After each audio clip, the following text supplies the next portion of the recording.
محترم سامعین و حاضرین، السلام علیکم ورحمۃ اللہ وبرکاتہ۔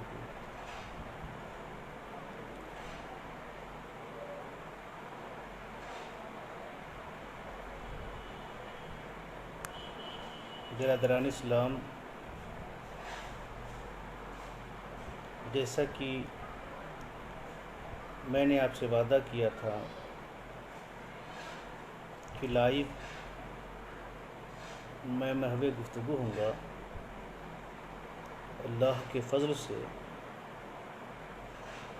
سید الکونین صلی اللہ تعالیٰ علیہ وسلم کے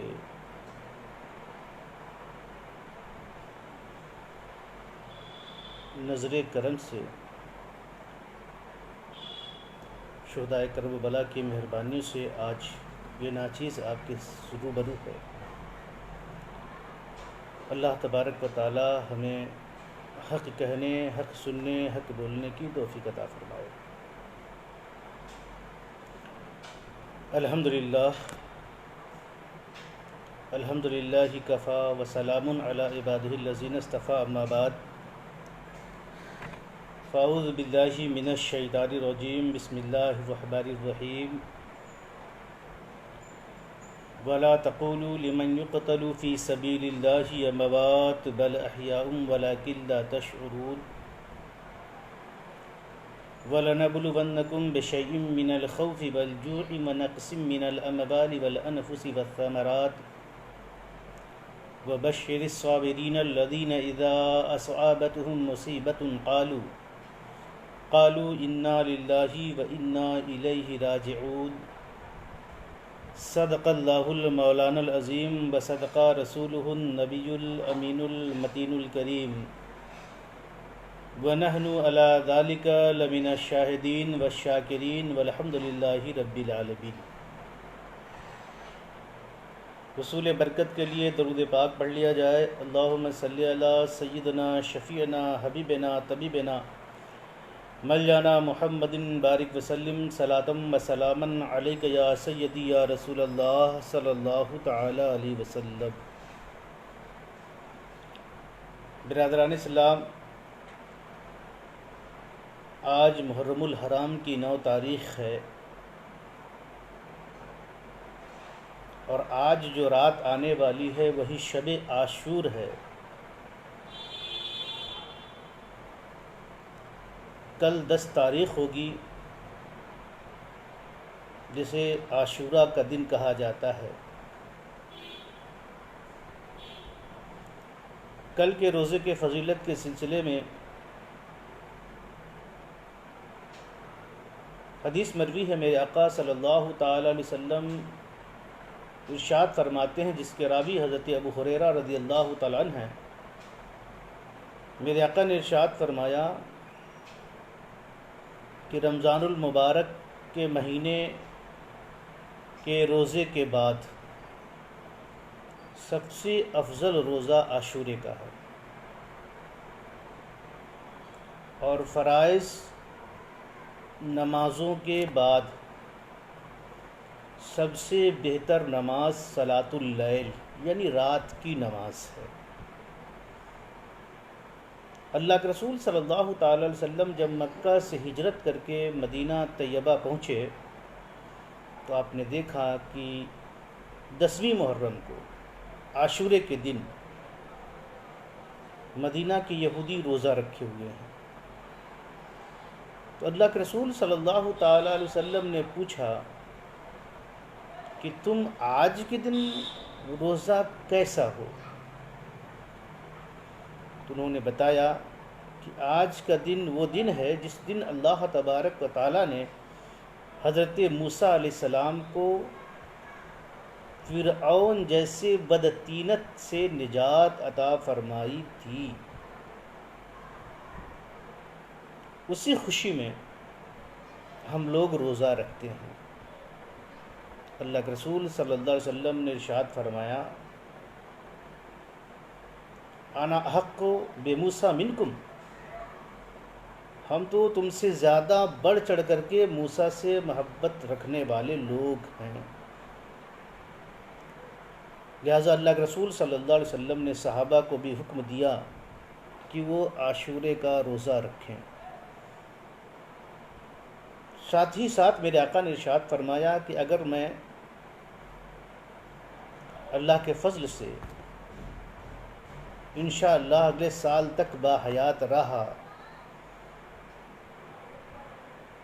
تو ان یہودیوں کی مخالفت میں 2 روزے رکھیں گے۔ لہٰذا ہمارے لیے یہ حکم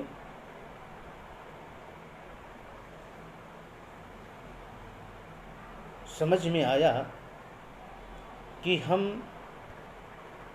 عاشورے کے دن روزہ رکھیں 10 کو، اور ساتھی کی 11 کو رکھ لیں، یا پھر 9 کو رکھیں عاشورہ سے ایک دن پہلے، اور پھر 10 کو رکھ لیں، یعنی 2 روزہ رکھیں۔ نفلی ایک روزہ تنہا رکھنے کو فقہا مکروہ بتاتے ہیں، اس لیے ہمیں چاہیے کہ ہم جب بھی نفلی روزہ رکھنا ہو تو 2 رکھیں۔ اللہ تبارک و تعالیٰ یہ محبوب عمل، یہ پسندیدہ عبادت کرنے کی توفیق عطا فرمائے، آمین۔ برادران اسلام،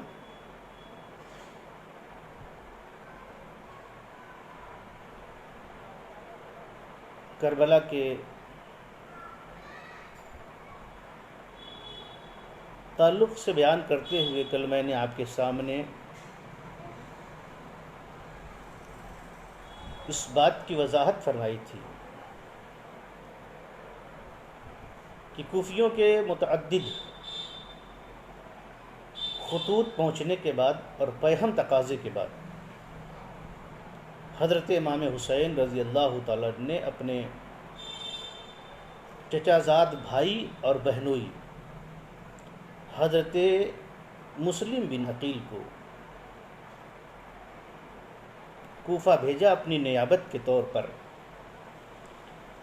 حضرت امام مسلم کوفہ پہنچے، کوفیوں نے اپنے وعدے کے مطابق بڑا شاندار خیر مقدم کیا، اعزاز و اکرام میں کوئی کسر باقی نہ رکھی، ہر طرح سے آؤ بھگت کی۔ ایک دن میں 12 امام مسلم کے ہاتھ پہ بیعت کی۔ حالات سازگار دیکھ کر، ماحول شاندار دیکھ کر حضرت امام مسلم نے امام علی مقام امام حسین کو خط لکھا، بھائی جان یہاں کے حالات مناسب ہیں، ہر ایک آپ کا گرویدہ ہے، ہر کوئی آپ کے قدموں میں اپنی جان قربان کرنے کے لیے تیار ہے۔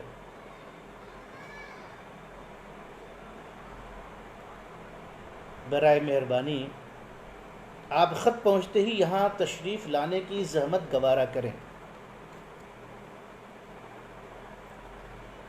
ادھر خط لے کر کے قاصد روانہ ہوا، ادھر یزید کے جاسوسوں نے یزید کو خبر دی کہ اگر بر وقت کوفہ پہ کنٹرول نہیں کیا گیا، بر وقت کوفہ کے لوگوں کی خبرگیری نہیں کی گئی تو کوفہ کی ریاست یزید تیرے ہاتھ سے نکل جائے گی۔ یہاں کے لوگ امام حسین کے نام کی بیعت کر رہے ہیں۔ یزید کو جب یہ اطلاع ملی تو اس کے ہوش اڑ گئے، اس نے فوراً اپنے مشیروں کو بلایا اور مشورہ کیا، کیا کرنا چاہیے، کیسے قابو میں لانا چاہیے، کیسے حالات پہ نینترن کرنا چاہیے۔ مشیروں نے مشورہ دیا کہ اگر کوئی کوفہ کے حالات پہ کنٹرول کرنے کی طاقت رکھتا ہے، اگر کسی کے اندر یہ طاقت و قوت ہے کہ وہ کوفہ کے حالات پہ کنٹرول کر لے، تو اس کو عبید اللہ ابن زیاد کہا جاتا ہے۔ عبید اللہ ابن زیاد کو فوراً کوفہ بھیجا جائے تاکہ وہ حالات پہ قابو کر لے۔ یزید نے مشیروں کے مشورے کے بعد عبید اللہ ابن زیاد کو کوفہ کا گورنر مقرر کیا۔ عبید اللہ ابن زیاد کوفہ آیا، مکاری، دغا بازی، مکر و فریب میں ماہر شخص عبید اللہ ابن زیاد نے وہ مکر و فریب کے جال بنے، وہ ڈرایا دھمکایا، مال و متاع کا لالچ دیا، جان سے مارنے کی دھمکی دی، زر و مال پیش کرنے کے لیے لوگوں کو اکسایا۔ بالآخر کوفی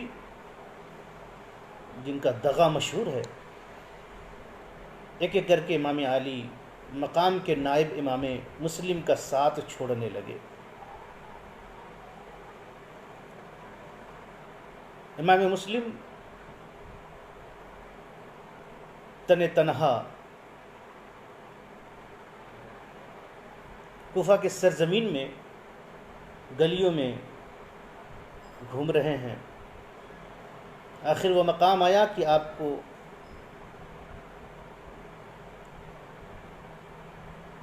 ام ہانی کے گھر روپوش ہونا پڑا۔ پھر جاسوسوں نے جب ام ہانی کی بھی خبرگیری کر دی، امام مسلم وہاں سے نکلے، بیار و مددگار کوفہ کے گلیوں میں گھوم رہے ہیں۔ بالآخر طوعا نام کی ایک بوڑھی عورت نے اپنے گھر میں جگہ دی، جہاں سے عبید اللہ ابن زیاد کے سپاہیوں نے امام مسلم کو گرفتار کیا اور شیر خدا کا یہ شیر ظلماً کوفہ کے سرزمین پہ قتل کر دیا گیا، شہید ہوا۔ انا للہ و انا الیہ راجعون۔ ہمارے جتنے بھی ناظرین ہیں، ہم سے جڑ رہے ہیں، سب کا ہم خیر مقدم کرتے ہیں۔ عزیزم حافظ و قاری بلال سلمہ و عزیزم مولانا معراج احمد سلمہ اور دیگر ناظرین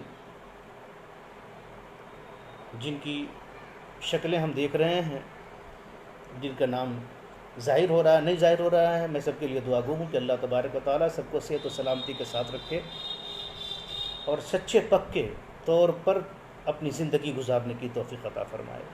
خاص کر اس ماہ محرم میں دعا گو ہوں کہ اللہ تبارک و تعالیٰ ہر مسلمان کے اندر، ہر مومن کے اندر جذبہ حسینی پیدا فرمائے۔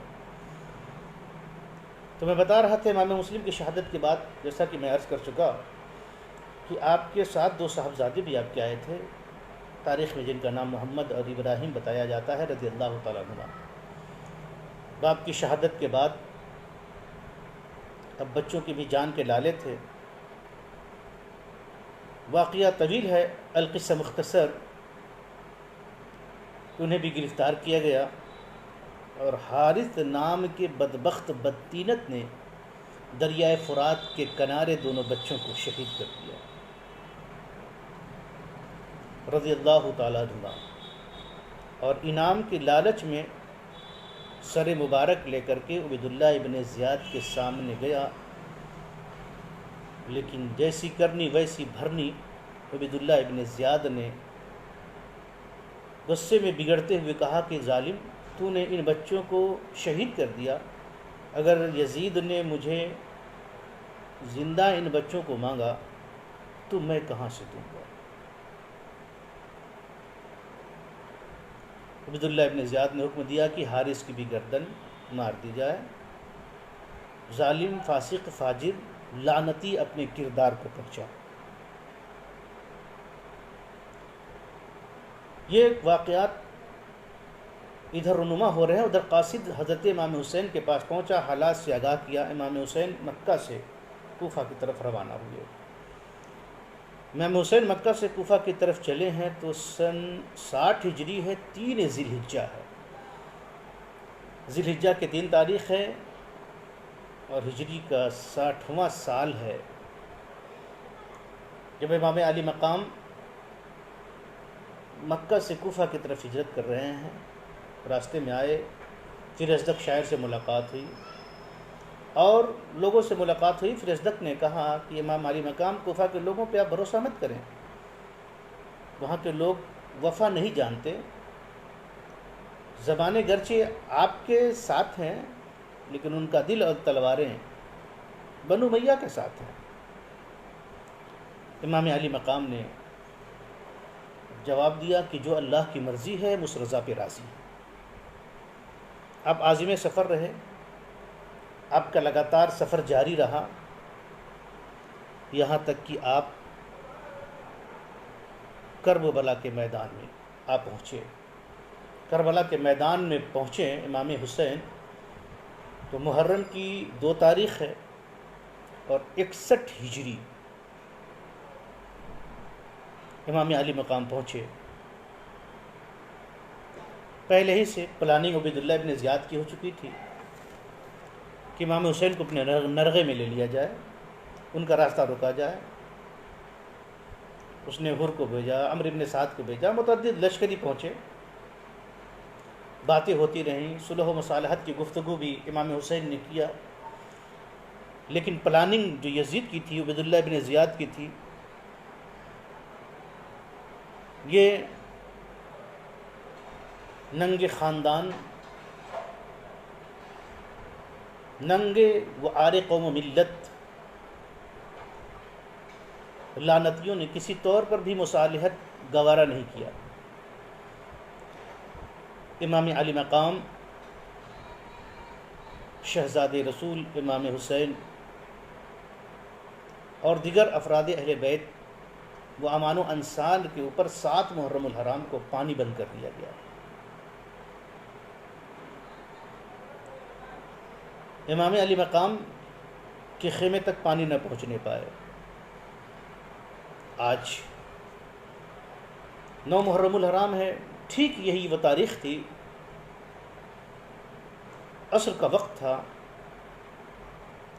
امام علی مقام اپنے خیمے پہ عصر کی نماز پڑھ کر کے تلوار پہ زور دیے بیٹھے ہیں کہ اچانک طبل، ڈھول، تاشے، باجے کی آواز گونجتی ہے، جنگی نقارہ بجایا جاتا ہے۔ امام علی مقام نے اپنے بھائی حضرت عباس علمبردار کو کہا، بھائی دیکھو یہ نقارہ کیسا ہے، یہ طبل کیوں بجائے جا رہے ہیں، یہ ڈھول کیوں ہے؟ عباس علمبردار نے اپنے گھوڑے کو ایڑ لگایا، یزیدی فوج کے سامنے پہنچے، للکار سنائی دی کہ ہم جنگ کرنا چاہتے ہیں، جنگ کے لیے تیار ہو جاؤ۔ حضرت عباس علمبردار رضی اللہ تعالیٰ عنہ اپنے گھوڑے کو ایڑ لگاتے ہیں، موڑتے ہیں، پیچھے آتے ہیں، امام حسین کو خبردار کرتے ہیں، برادران گرامی یزیدی فوج برسر پیکار ہے، وہ جنگ کرنا چاہتی ہے۔ امام علی مقام امام حسین نے کہا، بھائی عباس جاؤ ان سے کہہ دو کہ ہمیں 1 رات کی مہلت دیں، کل ہم ان سے نبرد آزما ہوں گے۔ برادران اسلام، پوری تاریخ میں یہی وہ مقام ہے جہاں آدمی کو غور و فکر کرنے کی ضرورت ہے، سوچنے کی ضرورت ہے، ایز دا مسلم ہمیں درس عبرت لینے کی ضرورت ہے۔ چھوٹے چھوٹے بچے پیاسے ہیں، بھوک سے جاں بلب ہیں، عورتیں ہیں، بڑے ہیں، نوجوان ہیں، بچے ہیں، لیکن امام علی مقام نے پانی کے 1 گھونٹ بھی ظالموں سے طلب نہیں کیا، کھانے کا 1 دانہ بھی امام علی مقام نے ظالموں سے نہیں طلب کیا۔ لیکن جب جنگی نقارہ بجایا گیا تو امام علی مقام نے مہلت مانگی ہے یزیدیوں سے، تو جان بچانے کے لیے نہیں بلکہ اپنے رب کے حضور سجدہ نیاز لٹانے کے لیے۔ یہ دن گزار کے جو رات آنے والی ہے وہ شب عاشور ہے، اس رات کو امام علی مقام کے خاندان کا کوئی فرد بستر استراحت پہ نہیں تھا، کوئی 1 آدمی بھی سویا نہیں تھا، بلکہ امام علی مقام کے گھر کا 1 بچہ اپنے رب کے حضور سجدہ نیاز لٹا رہا تھا، اور امام علی مقام ہر سجدے کے بعد اپنا سر اٹھاتے تھے آسمان کی طرف رخ کرتے تھے، مولا ہو سکتا ہے حسین کی زندگی کا یہ آخری سجدہ ہو، مولا اسے شرف قبولیت بخشنا، مولا میرے نانا کی امت کو بخش دینا، مولا اسلام کی حرمت پامال نہ ہونے پائے۔ اسلام کی بقا کے لیے حسین کو معلوم ہے کہ اپنا خاندان ہمارے ساتھ ہے، افراد خانہ بھی مختصر ہیں، کل 80 کی تعداد میں ہیں،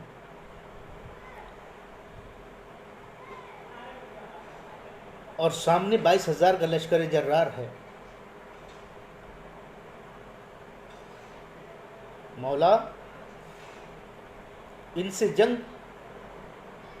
تو جیتنا مشکل ہے، لیکن ہم اپنی جان کی بازی لگا کر زمانے کو یہ پیغام دینا چاہتے ہیں کہ ہم جیتیں جنگ یا نہ جیتیں، لیکن آنے والے لوگوں کا دل ضرور جیتیں گے۔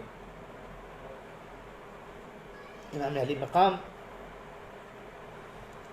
رضی اللہ تعالیٰ نے دل کھول کے سجدے کیے۔ برادران اسلام، بڑا افسوس ہوتا ہے، بڑے فکر کی بات ہوتی ہے، بڑا دکھ ہوتا ہے کہ جس وقت یزیدیوں نے طبل بجائے تھے، ڈھول تاشے بجائے تھے، وہی وقت ہوتا ہے ہم حسینی کہلانے والے لوگ ہوتے ہیں، ہم امام علی مقام سے محبت کرنے والے لوگ ہوتے ہیں، ہم امام علی مقام سے چاہت رکھنے والے، لگاؤ رکھنے والے لوگ ہوتے ہیں۔ ٹھیک اسی وقت پہ ہم اکھاڑے کے نام پہ نہ جانے کیا کیا طرفہ تماشا کرتے ہیں۔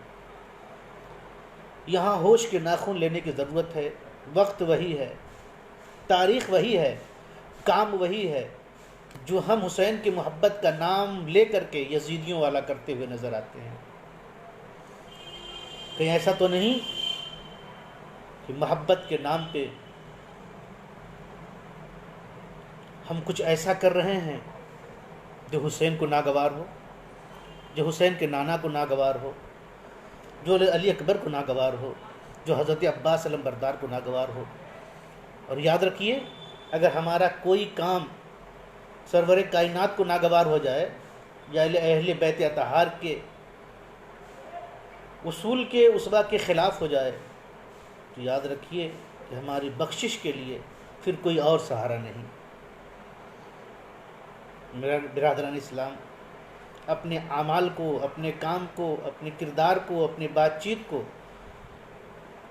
حسینی پیرائے میں ڈھال کر کے دیکھیں، سوچ کر کے دیکھیں، غور و فکر کر کے دیکھیں، اپنے آپ کو حسینی کردار کے سانچے میں ڈھالیے، اپنا مقدر سنواریے، اپنے آپ کو بہتر سے بہتر بنائیے۔ یاد رکھیے، نجات اسی میں ہے، نجات اسی کی ہوگی جس کا کردار، جس کی عبادت، جس کا رہنا سہنا، جس کا ہر لمحہ حسینی کردار کے سانچے میں ڈھلا ہوگا۔ امام حسین نے کربلا کے میدان میں آ کر اور اپنی جان کا نذرانہ اپنے خدا کے حضور پیش کر کے حق و باطل کی پہچان بتا دی ہے۔ باطل کون ہے اور حق کون ہے؟ صراط مستقیم اگر دیکھنا چاہتے ہیں، سمجھنا چاہتے ہیں تو سن 60 اور 61 ہجری کا مطالعہ کریں۔ امام حسین جہاں جہاں نظر آئیں گے، صراط مستقیم وہاں نظر آئے گا۔ ہم دعا کرتے ہیں، نمازوں میں پڑھتے ہیں، اہدنا الصراط المستقیم، اللہ میں سیدھے راستے پہ چلا۔ تو صراط مستقیم کا نمائندہ بن کر کے، صراط مستقیم کی پہچان، علامت، مارک بن کر کے، اگر کسی نے زمانے کو بتایا ہے سن 60 ہجری میں، سن 61 ہجری میں، تو امام حسین کی ذات گرامی ہے اور اہل بیت اطہار کے افراد ہیں۔ وہ ہمارے لیے مینار نور ہیں، مینار نجات ہیں، راہ ہدایت ہیں۔ ان کی ہر قدم ہمارے لیے نشان منزل ہے۔ ہم ان کے روش کو اپنائیں، ان کے طریقے پہ چلیں، ان کے اسوے کو اپنی زندگی کا سرما بنائیں، تب ہماری کامیابی ہوگی، کامرانی ہوگی۔ برادران اسلام میں بتا رہا تھا، 7 محرم کو پانی بند کیا گیا، 9 محرم کو اعلان جنگ کیا گیا، لیکن امام علی مقام رضی اللہ تعالیٰ عنہ نے ایک رات کی مہلت مانگی، اور بڑے جی کھول کر اہل بیت اطہار نبوت نے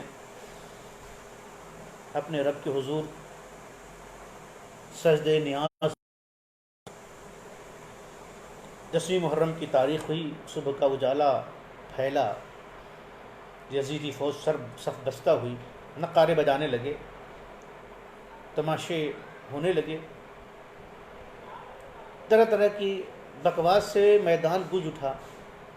امام علی مقام نے اپنے اونٹنی کو زور دیا، لگام کھینچی، یزیدی فوج کے سامنے پہنچی اور مختصراً اتمامی حجت کے لیے خطبہ دیا۔ لوگوں مجھے پہچانو، میں کون ہوں، میں نے کسی کا کیا بگاڑا ہے، میرے اوپر کسی کے خون ناحق کا کوئی حق بھی نہیں ہے، پھر تم مجھ سے جنگ کیوں کرنا چاہتے ہو؟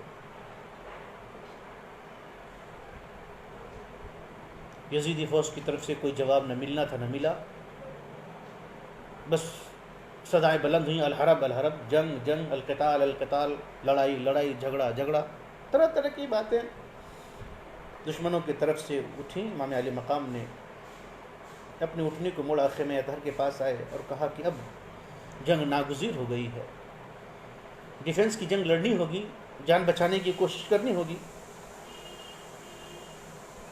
ایسے ماحول میں خود سپردگی بھی کوئی حکمت اور دانائی کی بات نہیں، اپنے آپ کو یوں ہی دشمنوں کے نرغے میں ڈال دینا، اپنے آپ کو سرنڈر کر دینا بھی عقل مندی اور دانش مندی نہیں ہے، ڈیفنس کی جنگ تو کریں گے۔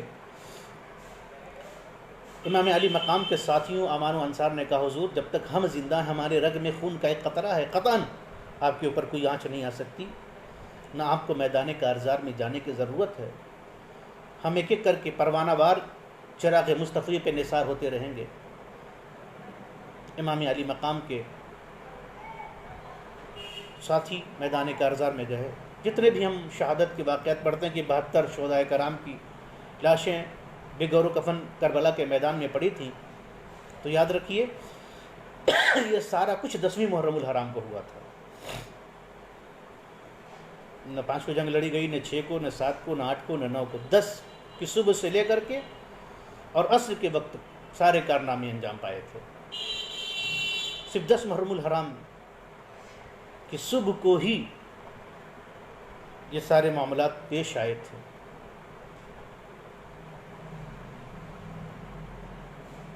امام علی مقام کے اوار و انصار میں سے 65 لوگ ایک بعد دیگر جاتے رہے اور جام شہادت نوش کرتے رہے۔ تاج شجاعت دیا، طاقت و قوت کا مظاہرہ کیا، ایمانی جوہر دکھایا، لیکن کہاں 60 65 72 لوگ اور کہاں 22,000 کا لشکر جرار، وہ بھی ایک ساتھ حملہ آور ہو، اور پھر ادھر مشیت کا تقاضا، امتحان کی گھڑی، امت کی ڈوبتی ہوئی کشتی کو کنارے لگانے کا جذبہ، ایک ایک جانثارانے اہل بیت آگے بڑھتے رہے اور جام شہادت نوش کرتے رہے۔ جب 65 لوگ جام شہادت نوش کر چکے، اب باری تھی ہاشمی خاندان کے مہکتے ہوئے پھولوں کی۔ سب سے پہلے ہاشمی خاندان میں سے جس مہکتے ہوئے پھول نے آگے بڑھ کر کے امام حسین سے اجازت طلب کی، انہیں ہم حضرت امام حسن کے ہونہار شہزادے حضرت قاسم رضی اللہ تعالیٰ عنہ کے نام سے جانتے ہیں۔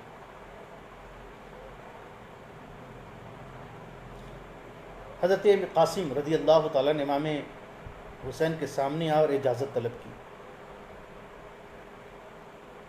سوچئے، بھائی نہیں ہے، بھائی کا لڑکا، بھتیجا،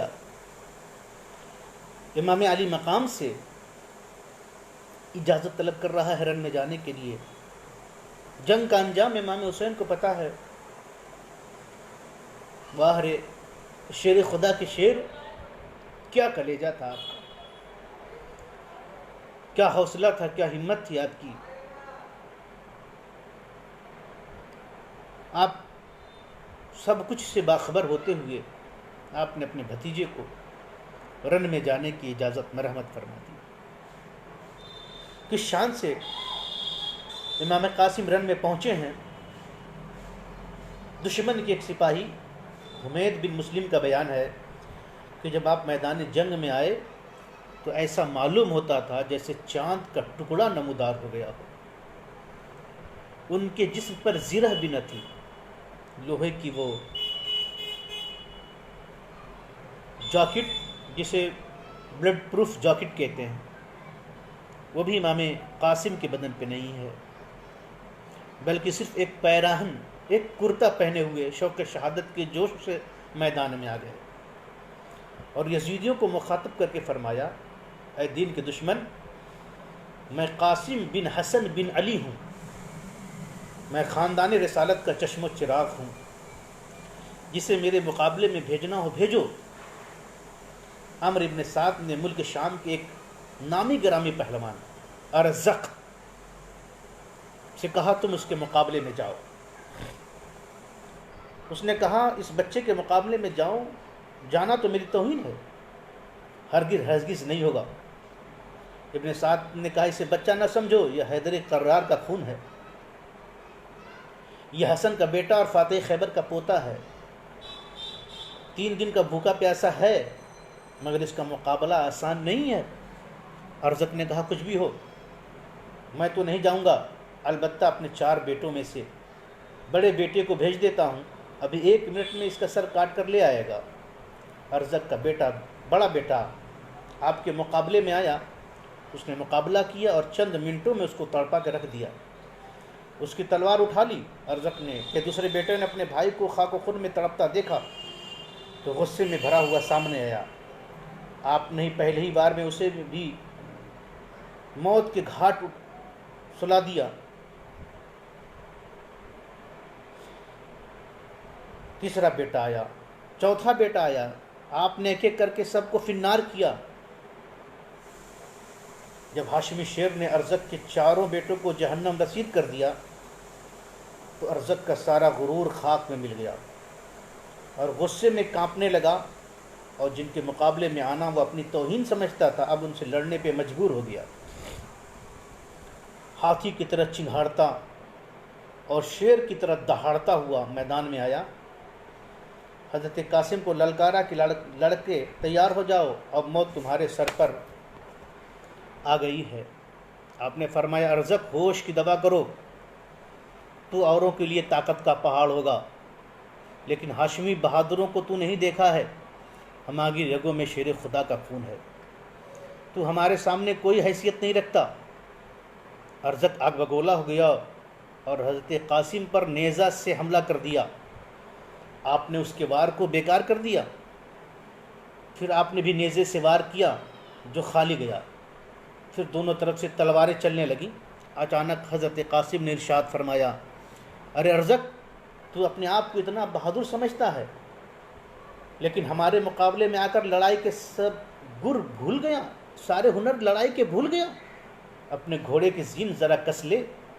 آپ کے اس فرمان پر جیسے ہی ارزق جھکا، آپ نے تلوار کا ایک بھرپور وار کیا اور وہ 2 ٹکڑے ہو کر زمین پر آ گرا۔ حضرت قاسم رضی اللہ تعالیٰ عنہ ارزق کے گھوڑے پر سوار ہو گئے اور خیمے کی طرف آ کر حضرت امام کی خدمت میں عرض کیا، یا اماں العطش العطش، اے چچا جان پیاس پیاس۔ 3 دن کا پیاسا شہزادہ ہے، اپنے ایمان کی حیدر کرار کے خون کے جوہر دکھا رہا ہے، مسلسل تلوار چلاتے ہوئے بازو شل ہیں، زبان خشک ہو کر کے کانٹا ہو گئی ہے۔ امام علی مقام یعنی اپنے چچا جان حضرت امام حسین کی بارگاہ میں آتے ہیں، امو چچا پانی پانی، پیاس لگی ہے۔ حضرت امام علی مقام نے فرمایا بیٹا تھوڑی دیر اور صبر کرو، ان قریب تم ساقی کوثر سے حضور سرور کائنات صلی اللہ تعالی علیہ وسلم کے دست اقدس سے جام کوثر پی کر سیراب ہو جاؤ گے، اس کے بعد پھر کبھی تمہیں پیاس نہیں ستائے گی۔ حضرت قاسم پھر میدان میں آئے، ابن سعد نے چلا کر کہا اس نوجوان کو گھیرے میں لے کر قتل کرو، چنانچہ دشمنوں نے آپ کو گھیرے میں لے لیا اور گھمسان کی جنگ شروع ہو گئی۔ آپ کے جسم مبارک پر 27 زخم آئے، بالآخر شیش بن سعد نے آپ کے سینے پر ایسا نیزہ مارا کہ آپ گھوڑے سے گر پڑے اور فرمایا یا اماہ ادرکنی، یعنی چچا جان آئیے اور میری خبرگیری کیجیے۔ حضرت امام نے اپنے بھتیجے کی آواز سنی تو دوڑتے ہوئے آئے، دیکھا کہ جس میں ناظرین زخموں سے چور چور ہے۔ آپ نے سر قاسم کو گود میں لے کر چہرے مبارک سے گرد و غبار صاف کرنے لگے۔ اتنے میں حضرت قاسم نے آنکھیں کھولی اور اپنا سر امام پاک کی گود پہ پاک میں مسکرائے، پھر آپ کی روح پرواز کر گئی۔ انا للہ و انا الیہ راجعون۔ برادران اسلام، حضرت قاسم رضی اللہ تعالیٰ عنہ کی لاش مبارک امام حسین خیمے تک لائے۔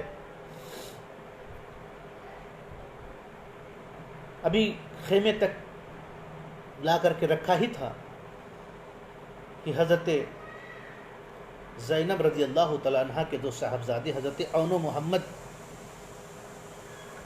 میدان کارزار میں جانے کے لیے بضد ہیں، جو امام علی مقام کے بھانجے ہیں، جن میں کہ ایک کی عمر 13 سال کی ہے اور دوسرے کی عمر 15 سال کی ہے۔ امام حسین نے بادل نخواستہ انہیں بھی جنگ میں جانے کی اجازت میں رحمت فرمائی، وہ بھی میدان کارزار میں گئے۔ دونوں بچوں نے میدان میں جا کر بہادری کے جوہر دکھائے، دشمن کے دانت کھٹے کر دیے۔ بالآخر حضرت عون کو عبداللہ بن قطبہ الطائی نے اور حضرت محمد کو عامر بن نبشل نے شہید کیا۔ حضرت امام پاک ان دونوں کی لاشوں کو خیمے میں لے کر آئے۔ حضرت زینب نے اپنے دونوں لالوں کو دیکھا، خدا کا شکر کیا، آج زینب سرخرو ہے۔ برادران اسلام، یہ حوصلہ اہل بیت کا ہے، یہ ہمت اہل بیت کے خاتون کا ہے، یہ نبی کے گھرانے والے ہیں، دین اسلام کی عظمت کے لیے اپنے چھوٹے چھوٹے بچوں کو قربان کر رہے ہیں اور ہمیں درس دے رہے ہیں، ہمیں سبق دے رہے ہیں کہ اگر اسلام پہ کوئی مصیبت آ پڑے تو اپنی جان کی پرواہ مت کرنا، اپنے بچوں کی محبت کو مت دیکھنا، ان کی شکل و شباہت، ان کی شجاعت، ان کی بہادری،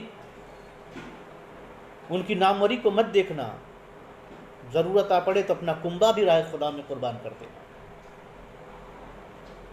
برادران اسلام، حضرت عون محمد کی شہادت کے بعد حضرت امام علی مقام کے علم بردار حضرت عباس ابن علی رضی اللہ تعالی عنہما امام پاک کی خدمت میں آئے، میدان کارزار میں جانے کی اجازت طلب فرمائی۔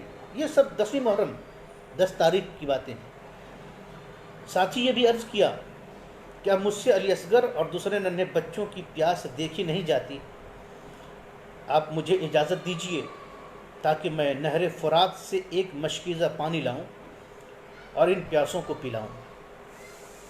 حضرت امام پاک کی آنکھیں اشکبار ہو گئی، فرمایا بھائی تم میرے علم بردار ہو، عرض کیا میری جان آپ پر قربان، اب مجھ سے ننھے منھے بچوں کی پیاس اور ان کا تڑپتا ہوا جسم نہیں دیکھا جاتا، اس لیے آپ اجازت دیجیے تاکہ نہر فرات سے پانی لا کر ان کی پیاس بجھا سکوں۔ جب حضرت عباس علمبردار کا اصرار زیادہ بڑھا تو حضرت امام علی مقام نے آپ کو سینے سے لگایا اور اشکبار آنکھوں سے رخصت دے دی۔ حضرت عباس ایک مشکیزہ کاندھے پر لٹکا کر گھوڑے پر سوار ہوئے نہر فرات کی طرف روانہ ہوئے۔ یزیدی فوج نے جب حضرت عباس علمبردار کو نہر فرات کی طرف آتا دیکھا تو 2000 یزیدی لشکریوں نے آپ کا راستہ روک لیا۔ ایک آدمی تنہا، ایک شیر خدا کا لال ہے اور راستہ روکنے والے 2000 یزیدی فوج۔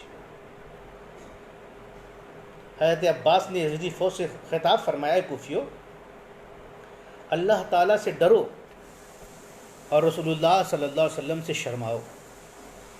افسوس صد افسوس کہ تم لوگوں نے بے شمار خطوط اور قاصد بھیج کر نواز رسول حضرت امام علی مقام کو بلایا، اور جب وہ آ گئے تو تم نے ان کے ساتھ بے وفائی کی اور دشمنوں سے مل کر ان کے تمام رفقا اور عزیز و اقارب کو شہید کر دیا، اور رسول زادیوں اور ننھے منھے بچوں کو ایک ایک بوند پانی کے لیے ترسایا۔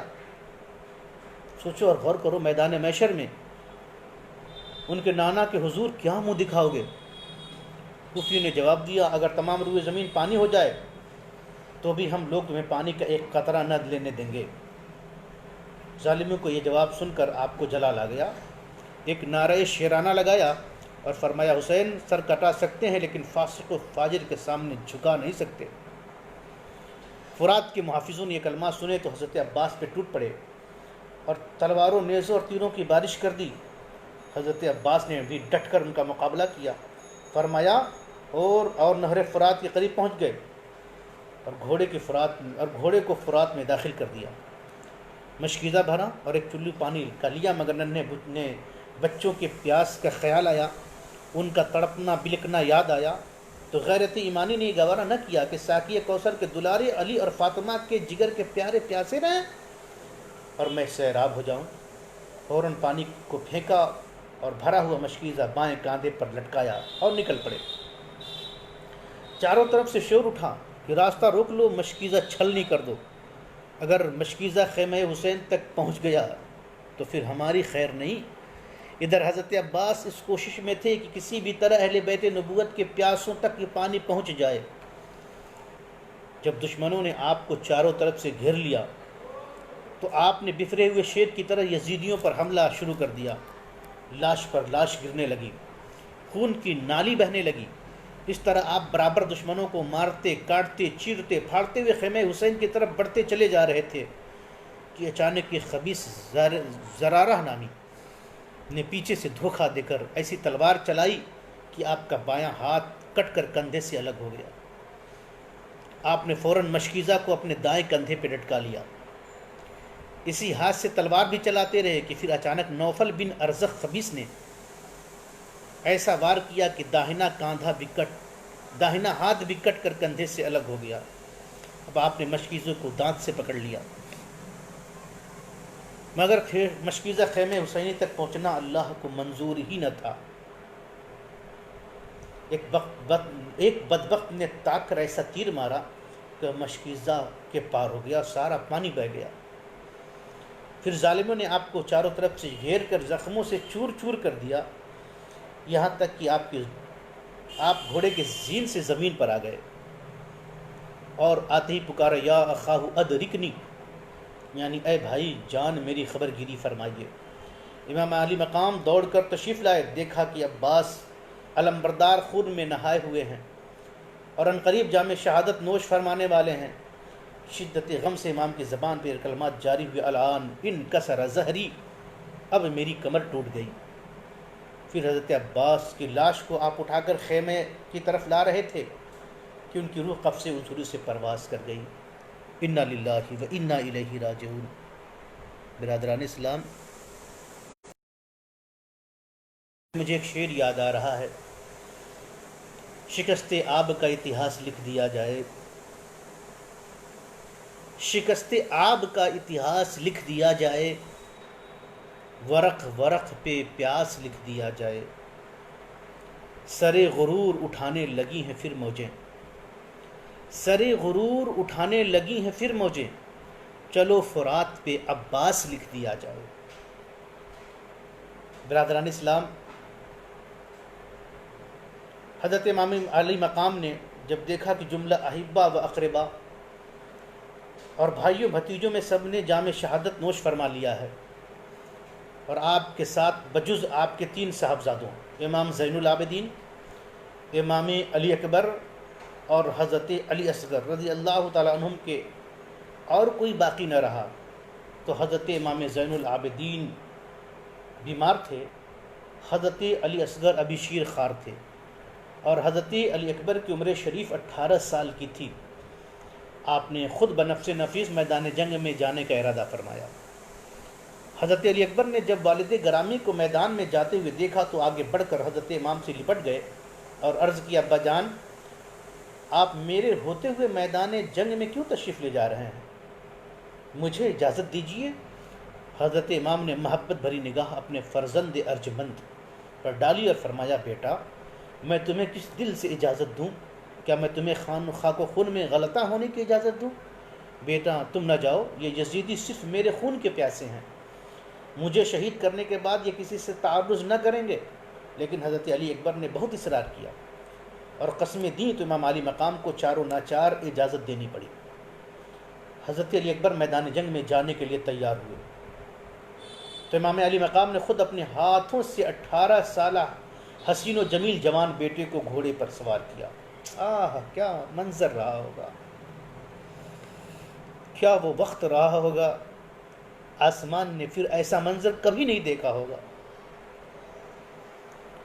کہ جب 18 سال کڑیل جوان بیٹے کو شہادت کا جام نوش کرنے کے لیے گھوڑے پر خود باپ سوار کرا رہا ہو، اپنے دست مبارک سے اسلحے لگائے، تلوار حمائل کی اور نیزہ اپنے دست اقدس سے ان کے ہاتھ میں دیا۔ بیٹے نے ابا جان اور خیمے میں کھڑے ہوئے دکھ رسیدہ بیویوں کو سلام کیا اور میدان جنگ کی طرف چل پڑے۔ یہاں پر ہم ایک لمحے کے لیے اپنے ناظرین اور سامعین کی توجہ حضرت ابراہیم اور حضرت اسماعیل علیہم السلام کے واقعے قربانی کی طرف مبذول کراتے ہیں کہ جب حضرت ابراہیم علیہ السلام اپنے بیٹے حضرت اسماعیل کو قربانی کے لیے تیار کر چکے تو کہا کہ میں اپنی آنکھوں پر پٹی باندھ لیتا ہوں تاکہ شفقت پیدری کی وجہ سے اس میں ناکامی نہ ہو۔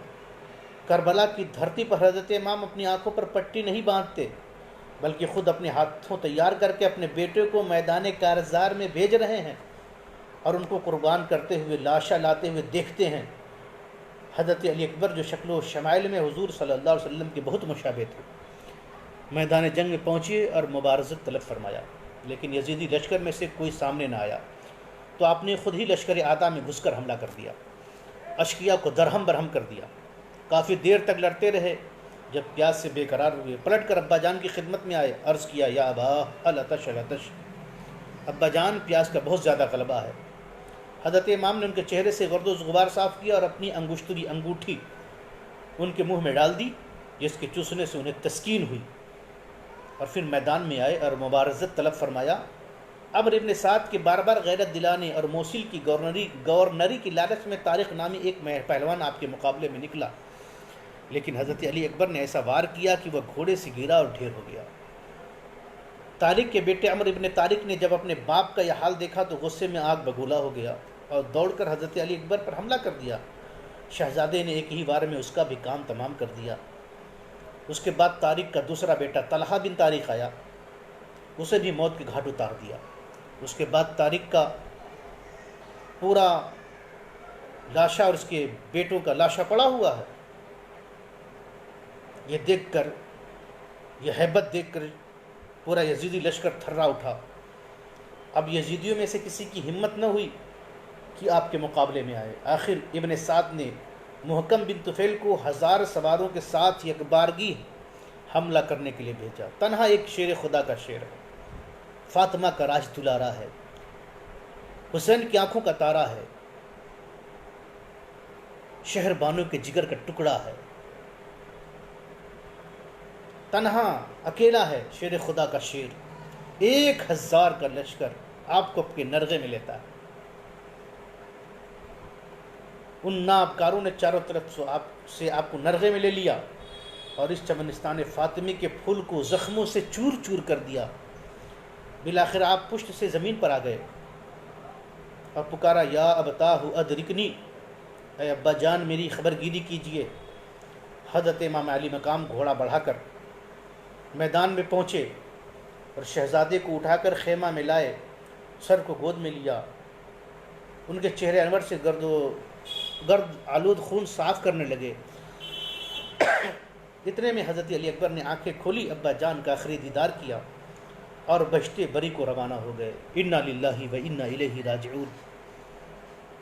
سید الشہداء حضرت سیدنا امام حسین رضی اللہ تعالیٰ کے چھوٹے فرزند ارجمند سیدنا علی اصغر رضی اللہ تعالیٰ نبی کمسن ہیں، شیر خوار ہیں، پیاس سے بیتاب ہیں، شدت تشنگی سے تڑپ رہے ہیں۔ دشمنان اسلام یزیدیوں نے میدان کربلا میں نہر فرات کا پانی، جیسا کہ میں نے آپ کو بتایا، 7 محرم الحرام سے بند کر رکھا ہے۔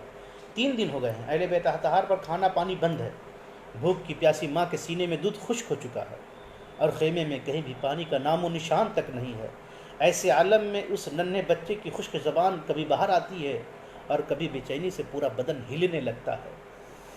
گش کھا کر بے ہوش ہو جاتے ہیں، پھر چند لمحہ کبھی ماں کی طرف دیکھتے ہیں اور کبھی اپنی سوکھی زبان ماں کو دکھاتے ہیں، تو کبھی باپ کو دیکھ کر ان کو دکھاتے ہیں۔ معصوم بچہ کیا جانے کہ ظالموں نے ان کے اوپر دانا پانی بند کر رکھا ہے۔ اب اس ننھے بچے کی بیتابی حد سے زیادہ بڑھ گئی۔ حضرت رباب بنت امرؤ القیس والدہ علی اصغر بچے کو گود میں لیے حضرت امام علی مقام کی خدمت میں حاضر ہوئیں۔ عرض کیا سرتاج، اب علی اصغر کی پیاس اور بیتابی دیکھی نہیں جاتی، اس کو گود میں لے کر جائیے اور ظالموں کو دکھائیے، شاید ان سنگ دلوں کو اس بچے کی پیاس اور بیتابی پر ترس آ جائے اور پانی کے چند گھونٹ اس کو پلا دیں۔ یہ ننھی جی سی جان 6 مہینے کا علی اصغر نہ جنگ کرنے کے لائق ہے، نہ میدان کارزار کے قابل۔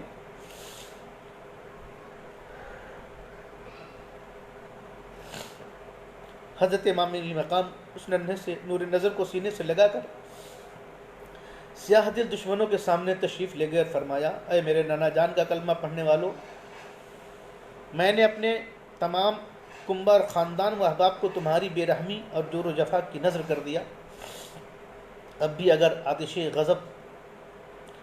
بغض و عناد جوش میں ہے تو اس کے لیے میں ہوں اور میرا بچہ علی اصغر شیر خوار ہے، پیاس سے دم توڑ رہا ہے، اس کی بیتابی دیکھو، کچھ شائبہ بھی رحم کا ہو تو اس کا حلق تر کر دو۔ اس کا حلق تر کرنے کے لیے 1 گھونٹ پانی دے دو۔ حضرت امام علی مقام کی اس تقریر کا ظالمانہ سنگ دل پر کوئی اثر نہ ہوا۔ اس بے زبان پر ان کا ذرا بھی رحم نہیں آیا۔ بجائے پانی کے ایک بدبخت ازلی حرملہ بن کاہل نے تیر کا ایسا نشانہ باندھ کر مارا کہ علی اصغر کے حلق کو چھیدتا ہوا امام پاک کے بازو میں پیوست ہو گیا۔ حضرت امام نے تیر کھینچا تو حضرت علی اصغر کے گلے سے خون کا فوارہ جاری ہو گیا۔ بچے نے تڑپ کر باپ کی گود میں جان دی رضی اللہ تعالیٰ عنہ۔ جب حضرت امام علی مقام اس شگفتہ تمنا کو خیمہ میں لائے اور ان کی والدہ نے اول نظر میں دیکھا کہ بچہ بے تابانہ حرکتیں نہیں ہیں، سکون کا عالم ہے، تو گمان کیا کہ پانی دے دیا گیا ہوگا۔ حضرت امام سے دریافت کیا، فرمایا وہ بھی ساقی کوثر کے جام رحم و کرم سے سیراب ہونے کے لیے اپنے بھائیوں سے جا ملا۔ اللہ تعالیٰ نے یہ چھوٹی سی قربانی بھی قبول فرما لی۔ الحمدللہ علی احسانہ و نوالہ، پھول تو دو دن بہار جا فضاں دکھلا گئے، پھول تو 2 دن بہارے جاں فضا دکھلا گئے، حسرت تو ان غنچوں پہ ہے جو بن کھلے مرجھا گئے۔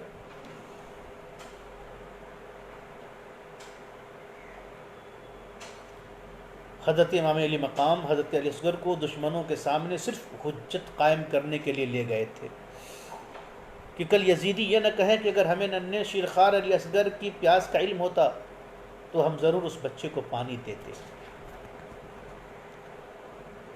برادران اسلام، جانثار ایک ایک کر کے رخصت ہو چکے، حضرت امام علی مقام پر اپنی جانیں قربان کر دیں۔ اب تنہا امام علی مقام، راکب دوش رسول، شہزادہ بطول، حضرت علی کے نور نظر، جنتی جوانوں کے سردار، شہنشاہ کربلا، پیکر صبر و رضا، حضرت سیدنا امام حسین رضی اللہ تعالیٰ عنہ ہیں، اور آپ کے فرزند ارجمند حضرت سیدنا امام زین العابدین رضی اللہ تعالیٰ عنہ، جو ابھی اپنی بیماری، نکاہت اور کمزوری کی وجہ سے بستر علالت پر ہیں۔ حضرت امام علی مقام کو تنہا دیکھا تو نیزہ ہاتھ میں لیے ہوئے حضرت امام علی مقام کی خدمت میں حاضر ہوئے اور عرض کیا، بابا جان، پہلے ہمیں میدان کارزار میں جانے دیجیے اور اپنی جان نثار کرنے کی اجازت دیجیے، میرے ہوتے ہوئے آپ شہید ہو جائیں یہ نہیں ہو سکتا۔ حضرت امام علی مقام نے بیمار نور نظر کو اپنی آغوش محبت میں لیا، پیار کیا اور فرمایا، بیٹا ابھی تمہارا وقت نہیں آیا ہے، ابھی تو تمہیں غمزدہ خواتین اہل بیت کی نگہداشت کرنی ہے اور ان بے کسان اہل بیت کو وطن تک پہنچانا ہے۔ میرے فرزند، اللہ تعالیٰ تمہیں سے میری نسل اور حسینی سادات کا سلسلہ جاری فرمائے گا، اور جو امانتیں میرے جد و پدر کی میرے پاس ہیں وہ تم کو دینا ہے۔ تم سے بہت ساری امیدیں باقی ہیں۔ دیکھو میرے فرزند، میرے لخت جگر صبر و استقامت سے رہنا اور راہ حق میں آنے والی ہر تکلیف و مصیبت کو خندہ پیشانی کے ساتھ برداشت کرنا، اور ہر حالت میں اپنے نانا جان صلی اللہ تعالی وسلم کی شریعت و سنت کی پابندی کرنا، اور جب بھی مدینہ پہنچنا تو نانا جان سے میرا سلام کہنا اور سارا آنکھوں دیکھا حال سنانا۔ میرے بعد تمہیں میرے جانشین ہو، اس لیے تمہیں میدان کارزار میں جانے کی اجازت نہیں ہے۔ پھر امام علی مقام نے ان تمام ذمہ داریوں کا حمل کیا، اپنی دستار مبارک اتار کر ان کے سر پہ رکھی اور اس صبر و رضا کے پیکر کو بستر علالت پر لٹایا۔ امام پاک اپنے خیمے میں تشریف لائے، صندوق کھولا، قبائے مصری زیبتن فرمائی، اپنے نانا جان کا امامہ سر پر باندھا، سید الشہداء حضرت امیر حمزہ رضی اللہ تعالیٰ عنہ کی ڈھال پشت پر رکھی، شیر خدا حضرت سیدنا علی مرتضیٰ رضی اللہ تعالیٰ عنہ کی تلوار ذوالفقار گلے میں حمائل کی، اور حضرت جعفر طیار کا نیزہ ہاتھ میں لیا، اور اپنے برادر اکبر سیدنا امام حسن کا پٹکا کمر میں باندھا۔ اس طرح شہیدوں کے آقا، جنتوں کے جوانوں کے سردار، سب کچھ رائے حق میں قربان کرنے کے بعد اپنی جان عزیز کا نذرانہ پیش کرنے کے لیے تیار ہو گئے۔ اہل خیمہ نے اس منظر کو کس آنکھوں سے دیکھا ہوگا؟ ان کے سردار ان سے طویل عرصہ کے لیے جدا ہونے والا ہے، ناز پروردوں کے سروں سے شفقت پدری کا سایہ اٹھنے والا ہے، نو نہالان اہل بیت کے گرد یتیمی منڈلا رہی ہے، ازواج کا سہاگ رخصت ہو رہا ہے، بے کس قافلہ حسرت بھری نگاہوں سے امام کے چہرے پہ نظر کر رہا ہے، نورانی آنکھوں کے آنسو جاری ہیں۔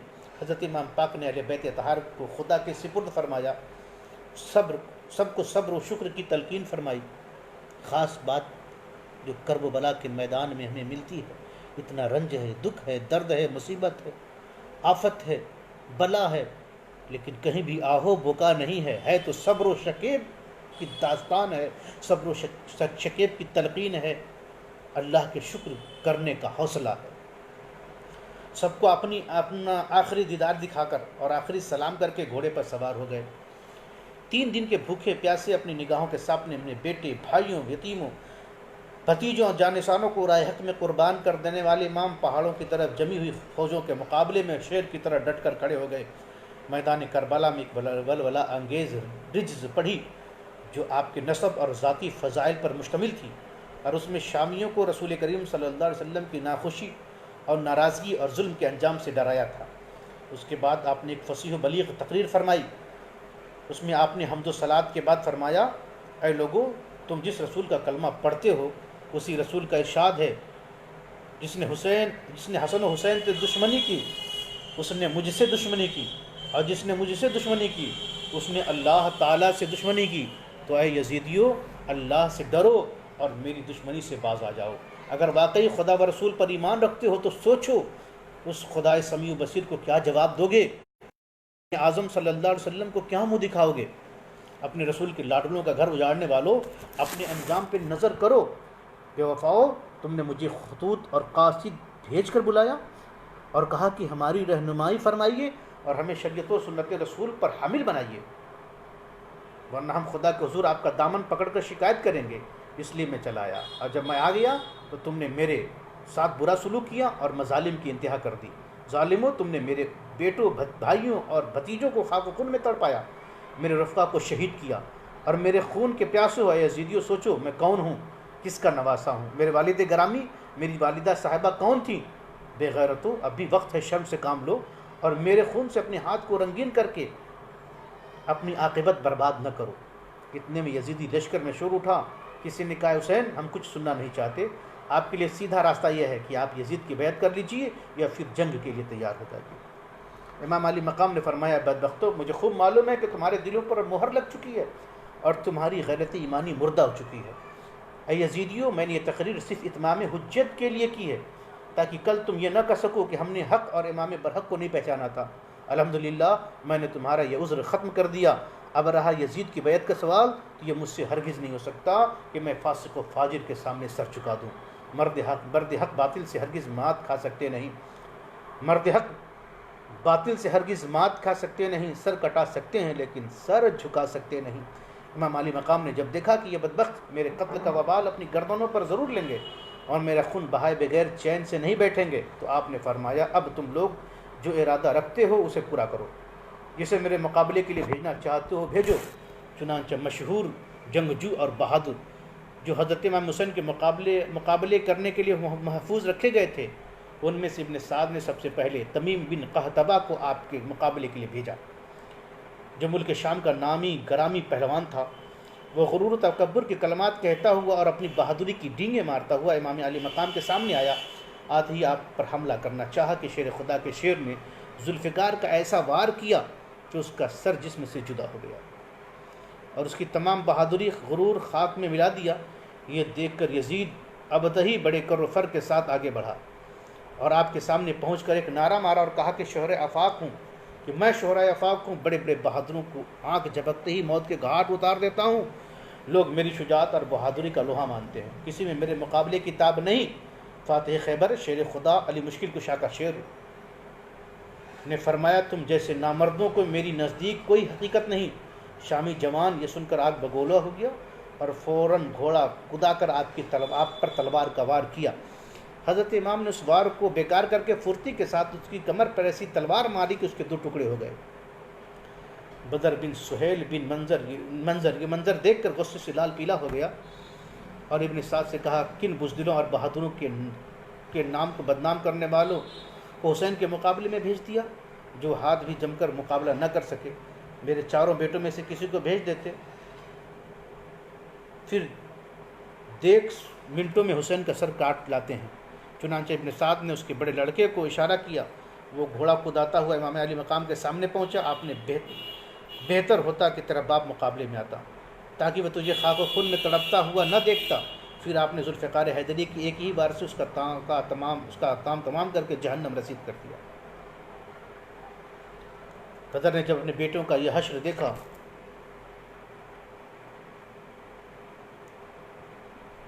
تو خود شمشیر لے کر کے آپ کے مقابلے میں آیا اور وہ بھی فنار ہوا۔ اسی طرح نئے نئے شمشیر زن، نیزے باز اور بہادران شام و عراق آپ کے مقابلے میں آتے گئے اور گاجر مولی کی طرح کٹ کر ختم ہو جاتے۔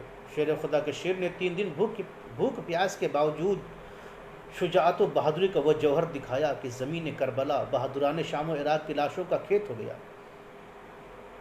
دشمنان اسلام کے لشکر میں ایک شور اٹھا کہ اگر جنگ کا یہی انداز رہا تو ہماری جماعت کا ایک بھی سپاہی نہ بچ سکے گا، لہذا موقع مت دو اور چاروں طرف سے گھیر کر ایک بارگی حملہ کر دو۔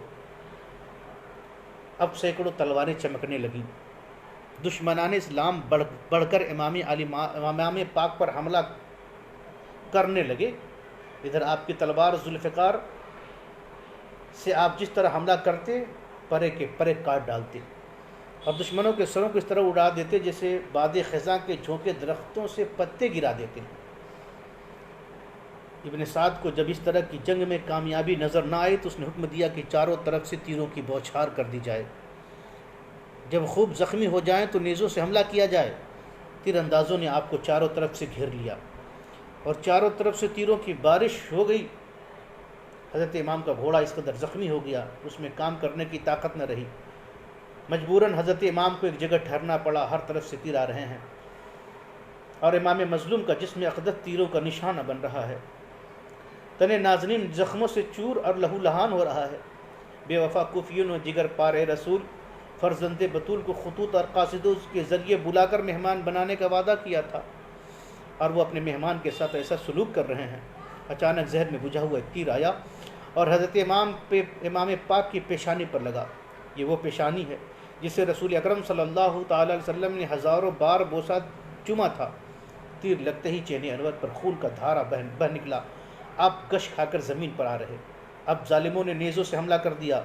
شیطان صفت صنعان نے ایک نیزہ مارا جو تن اقدس کے پار ہو گیا۔ تیر، نیزہ اور شمشیر کے 72 زخم کھانے کے بعد آپ سجدے میں گرے اور اللہ کا شکر ادا کرتے ہوئے واصل بحق ہو گئے۔ 56 سال 5 ماہ 5 دن کی عمر شریف میں جمعہ کے دن محرم کی 10ویں تاریخ 61 ہجری مطابق 680 عیسوی کو امام علی مقام اس دار فانی سے رحلت فرما گئے۔ انا للہ و انا الیہ راجعون۔ نضر بن خرشہ آپ کے سر مبارک کو تو اقدس سے جدا کرنے کے لیے آگے بڑھا، مگر امام علی مقام کی ہیبت سے اس کے ہاتھ کانپ اٹھے، تلوار ہاتھ سے چھوٹ گئی۔ پھر بدبخت ازلی خولی بن یزید، صنعان بن انس، شبل بن یزید یا شمر خبیث نے آپ کے سر اقدس کو تن مبارک سے جدا کیا۔ یزیدی نے سمجھا